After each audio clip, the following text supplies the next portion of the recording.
नमस्कार। आज हम हिंदी भाषा की 7वीं कक्षा की पाठ्य पुस्तक ज्ञान सागर के पाठ 12 दोहे के प्रश्न करेंगे। यदि वीडियो आपको अच्छा लगे तो लाइक कीजिएगा और वीडियो को ज़्यादा से ज़्यादा अपने सभी दोस्तों के साथ शेयर कीजिएगा ताकि सभी की हेल्प हो सके। तो आइए इस पाठ के प्रश्न शुरू करते हैं। हमारा जो पहला प्रश्न है, संसार को अपना किस प्रकार बनाया जा सकता है? तो आइए देखते हैं इसका उत्तर।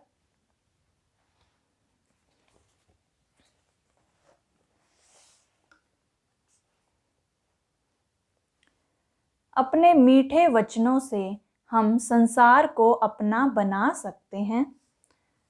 अगला प्रश्न, साधु की तुलना किससे की गई है और क्यों?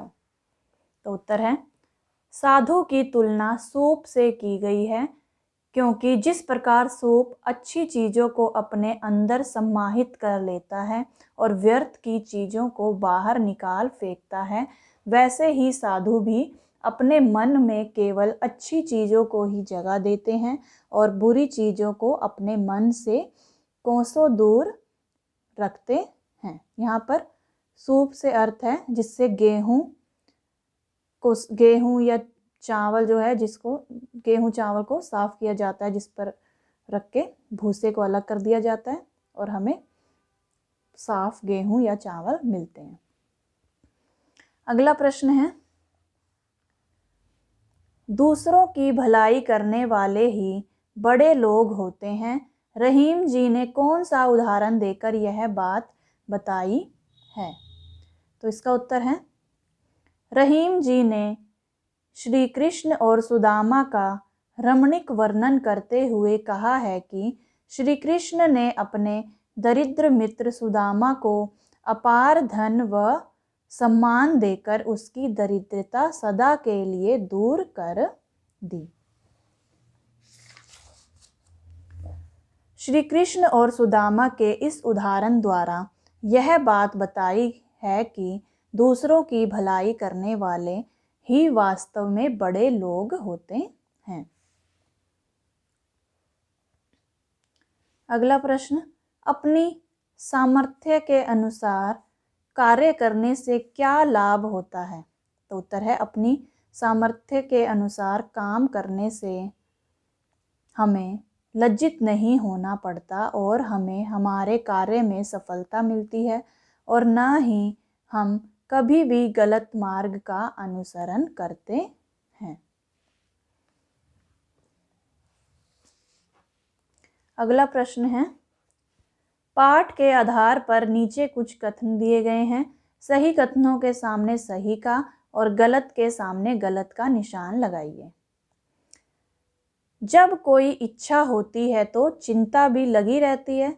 सही। हमें अवसर के अनुकूल बात करनी चाहिए। सही। हमें कार्य करने के बाद अपनी सामर्थ्य देखनी चाहिए। गलत। समय से पूर्व किसी कार्य की पूर्णता के लिए अधीर होना चाहिए। गलत। अगला प्रश्न बातचीत के लिए, तुच्छ व्यक्तियों से बैर और दोस्ती क्यों अच्छी नहीं होती? तो आइए देखते हैं।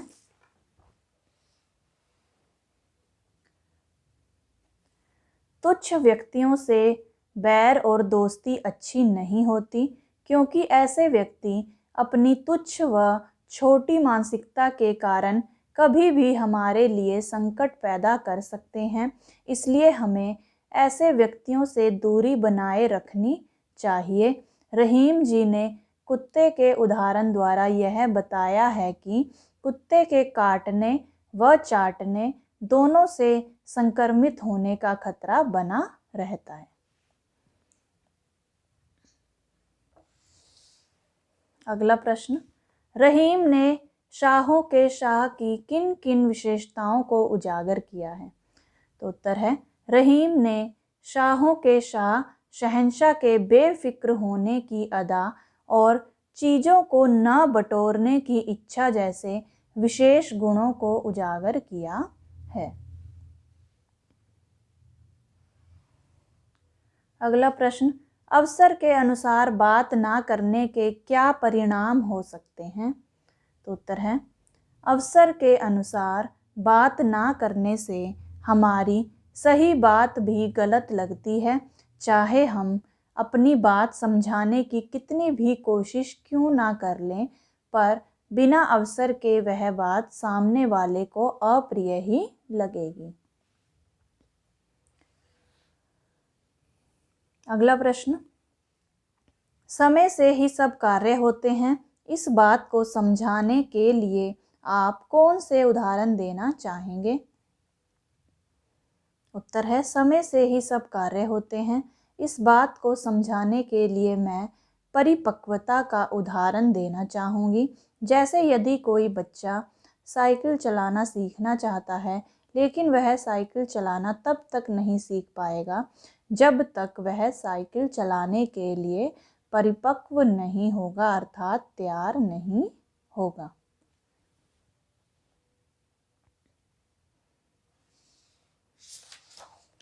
अगला प्रश्न अनुमान और कल्पना से संबंधित। मान लीजिए कि आपके पिता आपको जेब खर्च के लिए हर महीने 100 रुपये देते हैं, आप उसे किस तरह खर्च करेंगे? तो उत्तर है, अगर मेरे पिताजी मुझे जेब खर्च के लिए हर महीने 100 रुपये देंगे तो मैं उन रुपयों को केवल अच्छी चीज़ों व कार्यों में खर्च करूंगी, जैसे अपनी पढ़ाई में, दूसरों की सहायता करने में, दान करने में आदि। इस प्रश्न का उत्तर आप स्वयं भी दे सकते हैं कि अगर आपके पिता आपको हर महीने 100 रुपये देते हैं तो आप उन रुपयों को किस प्रकार खर्च करेंगे।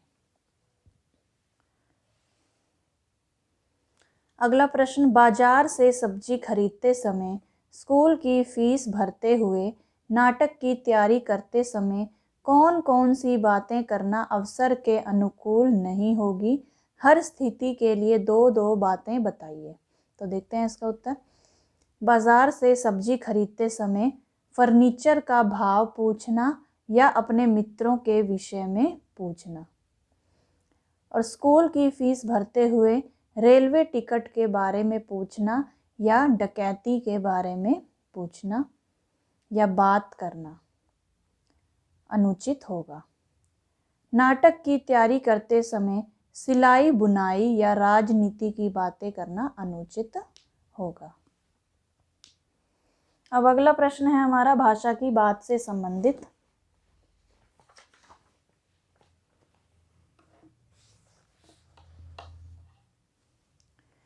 नीचे दिए गए उदाहरण को पढ़िए और समझिए।